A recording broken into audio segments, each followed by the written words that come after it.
Hey, what's going on? Good morning, everybody. As you can tell, I'm freezing my butt off. The windows are frozen, waiting in the car to take off for the day. And I want to make a video about who probably shouldn't sell on Amazon. You know, I talk a lot about selling on Amazon. I love selling on Amazon. I taught my mom how to sell on Amazon. A lot of my friends, best buddies, they're all selling on Amazon. And I'm not saying that Amazon's better than eBay or Poshmark or Mercari. That's not what I'm talking about. But there's definitely opportunities that Amazon has, especially if you're going to thrift stores, garage sales, flea markets, places like that. Just opportunities that you're not going to have on places like eBay and other platforms. But besides the point of that, let's talk about who shouldn't sell on Amazon, because there's definitely a certain type of person who is going to most likely fail on Amazon for a couple different reasons. So let's get into it. Reason number one, if you're the type of person who hates subscriptions, like expensive subscriptions, then don't sell on Amazon. Now, to sell on Amazon, you know, there's two plans. There's a free plan, and then there's a $39.99 a month plan. That's called the Pro plan. There's a lot of benefits to the Pro plan. The big one is once you sell more than 40 items, they're not going to charge you an extra $1 per sale. So, you know, if you're going to take this serious, you're going to want to pay for the $39.99 a month plan. Some people just hate subscriptions. They don't like feeling like their back's against the wall. Plus, if you sell on Amazon, I'm going to talk about it more. You've got to be analytical. There's a lot of softwares and stuff that you're going to need to become more efficient. There's quite a bit of subscriptions, you know, especially the way I do it, selling books and retail arbitrage, OA. You need quite a bit of subscriptions, probably close to $100 a month, if not more. I'm probably over $200 a month because I do a couple different things that are extra. But if you don't like subscriptions, I would probably stay away from Amazon, you know, Scout IQ, Keepa, maybe eFlip, you know, the Amazon subscription, your Repricer. I use Reprice It. So that could be a reason that you might want to stay away from it. Control freaks. If you're a control freak, and I don't say that in a bad way, there's nothing wrong with being the type of person who wants to control everything. The issue is, if you sell on Amazon FBA, you have to give up pretty much all your control. I'm talking about control of you know, shipping, control of customer service, control of a lot of things. I mean, I could probably list off 20 different things that you're going to lose control of, right? On Amazon, when you sell via FBA, I mean, you literally source the items, you ship them to Amazon. If you're wondering what these are, you know, I'm getting ready to kick some butt at the thrift store. I'm going to the gym. But, you know, once you ship it off to the FBA warehouse, you know, they're packing it, they're storing it, they're shipping it, they're dealing with customer service. They're packing your items, they're prepping them up. There's a lot of things that you lose control of. So if you're going to sit home and freak out all day, which I used to, but I got over it, you might not want to sell on Amazon FBA. Maybe you want to be a merchant instead. The third reason you might not want to sell on Amazon is if you're not the type of person who's like analytical. When you sell on Amazon, you have to be much more analytical versus eBay. On eBay, essentially, you just have to look up the sold listings and you're done. On Amazon, you know, you could be analyzing multiple different things, from Keepa charts to sales rank, to eScore. You've really got to weigh out the differences between the merchant pricing, the FBA pricing, maybe Amazon's on the listing. There's just so many factors. If you guys watch the video series that I put out with my buddy, the 6-part book selling series, you know, I spent sometimes upwards to an hour per video just trying to explain how to break down, you know, how to pick or pass on an item. So you got to be very analytical. Number 4, and this kind of stems from number 1, the subscription is it's high in fees. The fees are high. Now the thing is, let me ask you a question. If you could sell an item on eBay and Amazon, and let's just say you sold the item on eBay for $10 and they only take 15% fees and you make whatever, $8 profit.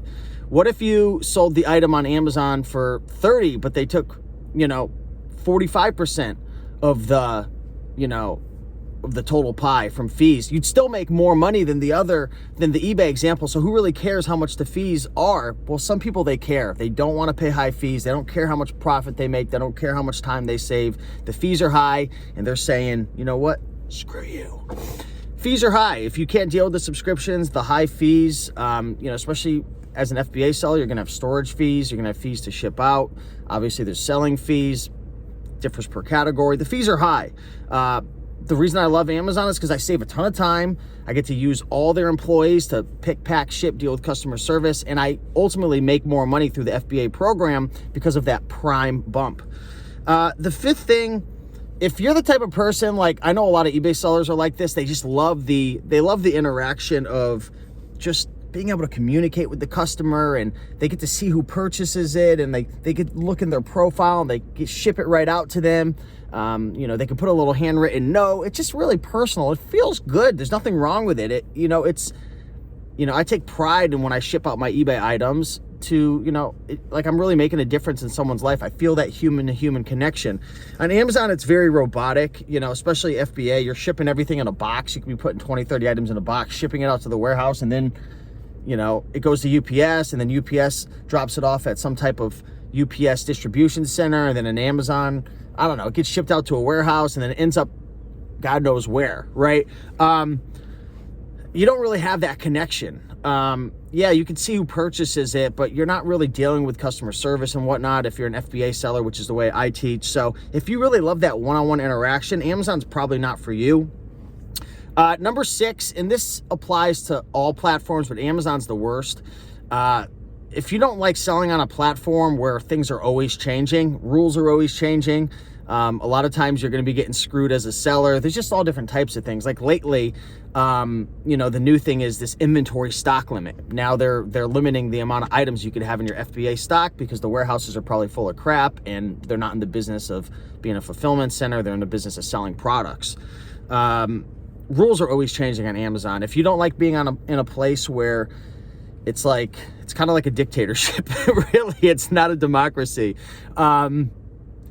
If you can't deal with that, then you probably want to stick to eBay. Yeah, things are changing on eBay as well, but they don't change as quick. Amazon's very complex, much more sophisticated than eBay and Poshmark and other platforms. I'm not here to tell you it's better or worse. It just depends on your personality, what your goals are.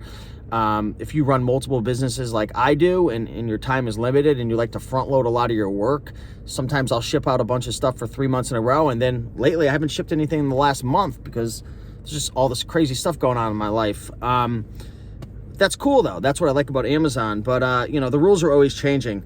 Number 7, you've got to be very detail oriented. Unfortunately, on Amazon, you're only 1 or 2 mistakes away from getting the boot, getting kicked off the platform. You got to be careful. You got to be very detail oriented. You got to be meticulous about your listing process, making sure you don't ship boxes over 50 pounds, making sure you're not sitting in counterfeit stuff. This applies on eBay as well, but I feel like these other platforms will kind of give you a little bit more of a break. You got to be detail oriented. It only takes a couple strikes to get kicked off of Amazon. And while you do probably see and watch videos of these horror stories, the likelihood of you getting kicked off is pretty low unless you do something really, really dumb. But it could happen. So don't not start Amazon because you're like, I'm going to get kicked off. Once you learn how to do it, you'll be fine. But you got to be detail oriented. It's tough to be multitasking and then selling on Amazon at the same time. Whereas with eBay, I feel like I could do that. So I'm not trying to discourage you guys from selling on Amazon, but it's not for everybody. You've got to figure out who you are as a person. What are your goals? What type of personality do you have? What do you enjoy? It's not only about making as much money as possible, unless your goal is to make as much money as possible and you don't care about any of your other values. But if you're really trying to find something that you enjoy, you have fun, you like that one-on-one connection, you want to be a bit more laid back, you want to, have that human-to-human connection, you want to be able to find an item and take all its pictures and include all the details of it and just kind of craft your own listing and make it your own and sell it to somebody. It's not like that on Amazon. On Amazon, you're piggybacking on other people's listings. Yes, you can create your own listing, but 99% of the time, if you're selling from thrift stores, garage sales, flea markets, so on and so forth, you're just going to be piggybacking on someone's listing. So there's listings already created, and you just jump on that listing, and all you really do is just fill out the price and the condition, and you're piggybacking on that listing. Someone clicks on it, you'll see all the different sellers. Usually the person who has the buy box will win the offer.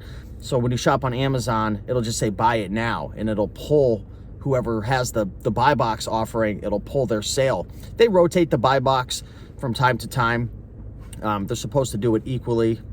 But that's how it works selling on Amazon. So it's different than eBay. It's different than obviously local selling on Facebook Marketplace. It's much different than, selling on Poshmark, which is really great for clothes, and Etsy's really great for clothes and vintage items. I don't really sell on Mercari. Do you guys sell on Mercari? Let me know. What do you guys like to sell on there? I've had some people asking about it, but I don't have much experience. So yeah, just want to make this video. Let me know what your thoughts are, and leave a comment down below if you have any questions. If you want to be featured on an upcoming Rake and Profit video, drop a good question down below, something well thought out, some type of challenge you're going through, or something you're always been curious about. And I go through and I make videos on these questions. So with that being said, I appreciate you. Much love, and talk to you soon.